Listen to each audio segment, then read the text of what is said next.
Hello everyone, good morning. Let's start with the kind of today. Markets take coming back after roller coaster. हमने कल देखा था market Monday को बहुत ज्यादा गिरा था 3% से ऑलमोस्ट दोनों इंडाइसेस इंडिया के डाउन थे, जो कि कल थोड़ा सा रिलीफ है। ऑलमोस्ट पूरे एशियन और यूरोपियन स्टॉक्स थोड़े से वापस रिकवर किए। इंडिया में निफ्टी और सेंसेक्स आपका 1.5% बढ़ा है ऑलमोस्ट दोनों from 3% decline that they suffered. इसके अलावा एशिया में बाकी इंडाइसेस में जापान 6% बढ़ा है। निकी 225 जो इंडेक्स है। China 1.6%, Hong Kong 1.5%, South Korea 0.3% and बाकी आप देख सकते हैं। इसके अलावा next India open to zero imports from US in PLI some other sectors.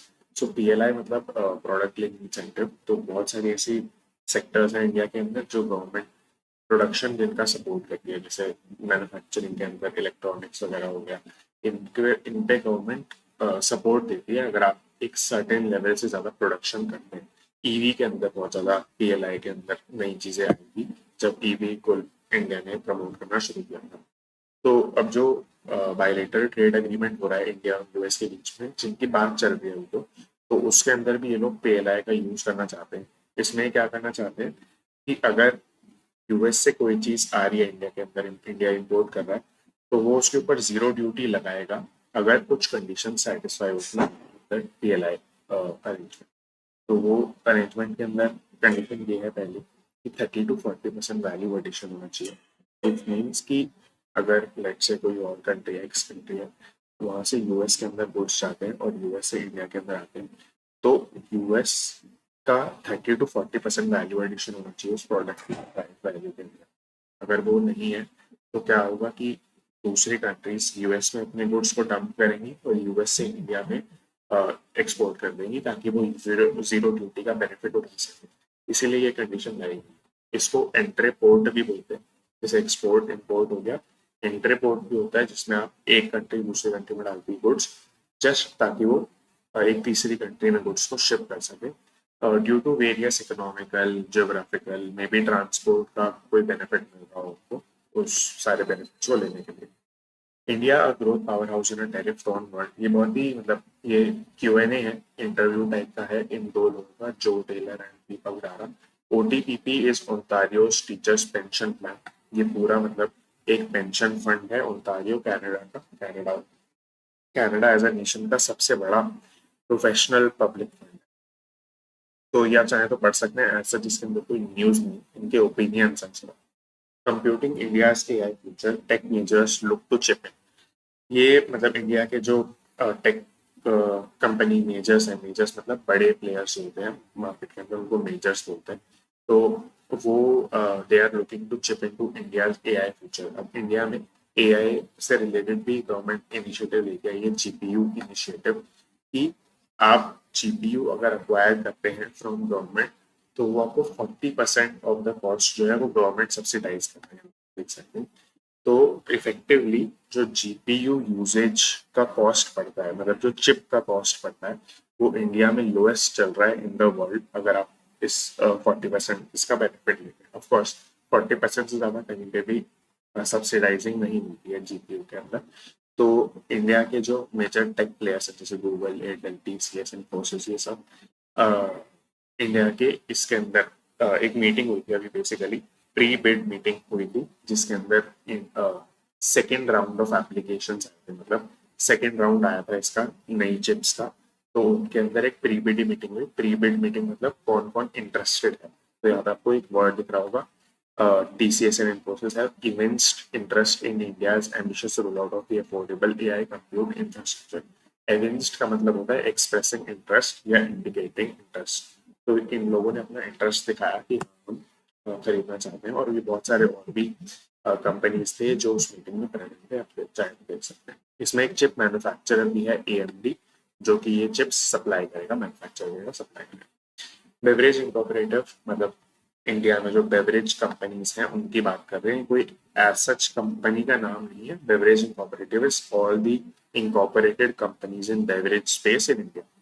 तो इसके अंदर क्या देखा जा रहा है कि जो ग्रोथ आ रही है वो छोटे ब्रांड से आ रही है, नॉन अल्कोहलिक ब्रांड्स जो है, और उसके अंदर ट्रेडिशनल फ्लेवर्स, न्यू फ्लेवर्स वाले जो ब्रांड्स हैं वो चैलेंज कर रहे हैं जो मेन बड़े बड़े ब्रांड्स हैं उनको। जैसे अब यहाँ पे देखेंगे Storia, Lahori, Rosti, Luck, True and Paper Boat are challenging incumbents, Coca Cola, Pepsi, Tropicana, Real. मतलब इनके ग्रोथ से ज्यादा इन नए ब्रांड्स, छोटे ब्रांड्स जो कि ट्रेडिशनल फ्लेवर्स को लेके आ रहे हैं इंडिया के, उनमें ज्यादा ग्रोथ आती है।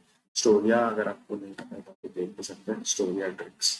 कोकोनट वाटर आई थिंक आपने इनका देखा होगा, ये तो तो इसके अलावा Vedanta looks to go for four way business split. बहुत बेसिक न्यूज है, इसके अंदर वेदांता एक बहुत बड़ा कॉन्ग्लोमेरेट है अभी के लिए, और उन्होंने पहले अनाउंस किया था कि ये लोग 6 डिफरेंट कंपनीज के अंदर, जो भी ये डिफरेंट सेक्टर्स के अंदर काम करते हैं, जैसे मेटल्स, पावर, एक्सेट्रा एक्सेट्रा, उनको ये लोग अलग अलग कर देंगे। बट अभी क्या हुआ है कि कुछ डेवलपमेंट हुआ है और वो 6 की बजाय इनको 4 करना पड़ेगा, 4 में ही अलग कर पाएंगे। क्यों? क्योंकि वन ऑफ देयर जो 6 जिनमें डिवाइड करना चाहते थे उनमें से एक था power business, Talwandi Sabo power. इसके ऊपर सेप्को नाम की एक चाइनीज फर्म है, उनके अंदर 75% जो इनका डेट है पीएसपीएल का, वो सेप्को ने दिया हुआ है उनको लोन की तरीके से। और उन्होंने बोला कि नहीं, वो ऑब्जेक्शन है। और इसको बोलते हैं वीटो पावर। वीटो पावर मतलब होता है कि आप single handedly, unilaterally, single handedly एक ऑफिशियल एक्शन को स्टॉप कर सकते हैं, कर सकते हैं। Veto is a legal power to stop an action. कैसे कर सकते हैं? क्योंकि इनके पास 75% ऑफ दी लोन्स हैं पूरी कंपनी के, और कई सारे लोन में रिलेटेड होते हैं लोन कवेनेंट्स। कवेनेंट्स मतलब होता है कि अगर आप लोन दे रहे हैं, ऐसा नहीं कि आपको सिर्फ इंटरेस्ट देना होगा, उसके बदले में कई सारे रूल्स भी होंगे जो आपको फॉलो करने होंगे। जैसे अगर आपने लेट से एक लैंड है, उनको सिक्योरिटी पे रख के आपने लोन ले लिया, तो जो आपको लोन दे रहा है वो जनरली ये कंडीशन रखेगा कि इस लैंड के बदले में आप वापस से लोन नहीं ले सकते। बिकॉज अगर आप डिफॉल्ट कर जाते हैं तो लैंड का प्राइस तो सेम रहेगा, मतलब थोड़ा बहुत बढ़ेगा बट उतना ही रहेगा, स्केल उतना ही रहेगा प्राइस का। तो अगर वो बिक जाएगा और आपने और लोन ले लिया होगा, तो उस वाले को, पहले वाले लोन को और नए वाले लोन को सेम प्राइस से, सेम अमाउंट से हम कैसे पे बैक करेंगे। तो इस तरह की कंडीशन डाली जाती है। ये आप यहाँ पे नाम पढ़ सकते हैं कि अब जो 4 कंपनीज हैं उनमें क्या, वो क्या बिजनेस करने वाले हैं और क्या उनका नाम है। ये मैं रीड करके नहीं बताऊंगा। आगे चलते हैं। तो रेलेवेंट न्यूज है इधर। India to stand strong amid global uncertainty. कोई न्यूज नहीं है इसके अंदर, बस सीतारामन जी ने बताया है कि इंडिया स्टैंड स्ट्रॉन्ग का ग्लोबल अनसर्टेनिटी जो टैरिफ की हो रही है। आप चाहे तो पढ़ सकते हैं, अगेन ओपिनियन या फिर क्या क्या एक्शन होने वाले हैं उसकी बात करिए, कोई मेजर न्यूज नहीं। टैरिफ ट्रबल, हाँ, तो यहाँ ये इम्पोर्टेंट एक न्यूज है। जैसे ट्रम्प ने अनाउंस किया कि वो रेसिप्रोकल इम्पोर्ट ड्यूटी लगाएगा, मतलब जितना आप एज अ कंट्री चार्ज कर रहे हैं यूएस को, उतना ही वो चार्ज करेगा। बट एक्चुअली में उसने बहुत ही कम किया है, हाफ के अराउंड किया है। तो ये वो टैरिफ्स है जो कि दूसरी कंट्री उनसे चार्ज करती है। तो आप देख सकते हैं कंबोडिया, बांग्लादेश जैसे नेशन 75 to 100% भी चार्ज करते हैं। चाइना 67% करता है, इंडिया 52% करता है। बट ही उन्होंने जो लगाया है दैट इज नियरली हाफ, 67 के बजाय 34 लगाया है चाइना के ऊपर, इंडिया के ऊपर 26 तक है। हमने कल भी देखे थे 2 नंबर्स। तो ये मतलब वो बोल तो रहे हैं कि वो बाय रेसिप्रोकल ड्यूटी लगा रहे हैं, बट उनको भी पता है कि इतनी ज्यादा ड्यूटी वो एकदम से नहीं लगा सकते हैं। तो still there is a gap between what they say and what they are doing. The Railways draws up new PPP policy। PPP मतलब होता है पब्लिक प्राइवेट पार्टनरशिप। तो रेलवेज ये नई पॉलिसी लेके आ रहे हैं। क्यों? क्योंकि बहुत सारे लिटिगेशन हो रहे हैं इनके ऊपर कि आप जो नए कॉन्ट्रैक्ट देते हैं एज ए रेलवे, वो आप सारे आईआरसीटीसी को दे देते हैं, तो उसके अंदर ना कोई कंपटीशन होता है, ना कोई आईआरसीटीसी को डेवलपमेंट करने की जरूरत पड़ती है। तो वो बहुत ही इनएफिशिएंट हो गया है, तो उनके ऊपर बहुत सारे कोर्ट केसेस चल रहे हैं।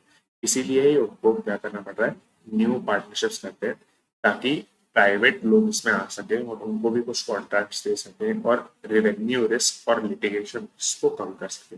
रेवेन्यू रिस्क का मतलब होता है कि आपका रेवेन्यू आने में कितना अनसर्टेनिटी। ऑफ कोर्स रेलवेज के लिए रेवेन्यू रिस्क भी कम, मतलब स्टेबल है रेवेन्यू सिस्टम इनका, बट जो अच्छे अगर प्राइवेट प्लेयर्स आते हैं इसके अंदर तो वो और बेटर ही होगा, मतलब और कम ही होगा क्योंकि वो बेटर सर्विसेज प्रोवाइड करेंगे। तो ये उस सेंस में बोला जाता है। Banks told to push global trade settlement in rupee. इसमें मैं आपको पहले बताता हूँ SVRA मैकेनिज्म के बारे में, स्पेशल रुपी वॉस्त्रो अकाउंट। सबसे पहले स्पेशल रुपी वॉस्त्रो अकाउंट यूसीओ बैंक में ओपन करने को बोला गया था, और ये एक रशिया का गैज़प्रोम बैंक है, इसका अकाउंट खुला था। तो क्या होता है कि SVRA स्कीम मैकेनिज्म के अंदर गवर्नमेंट अलाउ करती है कि बाहर के बैंक्स इंडिया के अंदर अपना अकाउंट खोल लें और रुपी में आप अपने ट्रेड को सेटल कर पाए। तो क्या होता है, जैसे अगर आप इम्पोर्ट या एक्सपोर्ट करते हैं तो डायरेक्टली डीलर एक डीलर को पे नहीं करता। एक्चुअली कोई भी ट्रांजैक्शन हो आप अपने बैंक से एक दूसरे बैंक अकाउंट में पे करते हैं, राइट। तो इस तरह से ही इम्पोर्ट एक्सपोर्ट में भी ये चीज़ थोड़ी ज़्यादा इंटेंस होती है। आप पहले अपने बैंक को पे कर देते हैं और आपका बैंक दूसरे बैंक को पेमेंट करता है, और वो बैंक आइडेंटिफाई करके अपने नेशन के अंदर अपने एक्सपोर्टर इम्पोर्टर जो भी है उसको पे करता है। तो इस तरह से फॉरेन जब आप इम्पोर्ट एग्जिम एग्जिम का ट्रेड करते हैं, इम्पोर्ट एक्सपोर्ट, तो वो पेमेंट होती है। बट अब क्या होता है कि जैसे मान लेते हैं रशिया के अंदर सबसे पहले ये चीज़ हुई थी। रशिया से अगर हम कोई कुछ ट्रेड कर रहे हैं, कुछ इम्पोर्ट कर रहे हैं, तो गवर्नमेंट ने क्या किया, अगर आप SVRA के अंदर अपना SRVA के अंदर अपना अकाउंट खुलवा लेते हैं रशिया वाले लोग इंडिया के अंदर, तो आप रुपी के अंदर भी उसको सेटल कर सकते हैं। तो इस मूव को भी और इनिशिएटिव दिया जा रहा है कि ये वाली चीज करो, मतलब banks to push global trade settlement. Trade settlement है ये भी एक इम्पॉर्टेंट बात है, ये लोन सेटलमेंट नहीं। अगर आप कोई लोन वगैरह लेते हैं वो इसके अंदर नहीं होता है। ट्रेड सेटलमेंट अगर आपने इम्पोर्ट एक्सपोर्ट किया वो वाला, तो इसके ऊपर भी पुश दिया जा रहा है कि आप रुपी के अंदर सेटल करने को बोलो। रुपी के अंदर सेटल करने को बोलेंगे तो अगेन डॉलर पे डिपेंडेंस खत्म होगा। So that is it. You can join our Telegram channel for all the video links, all the PDFs and more. Thank you.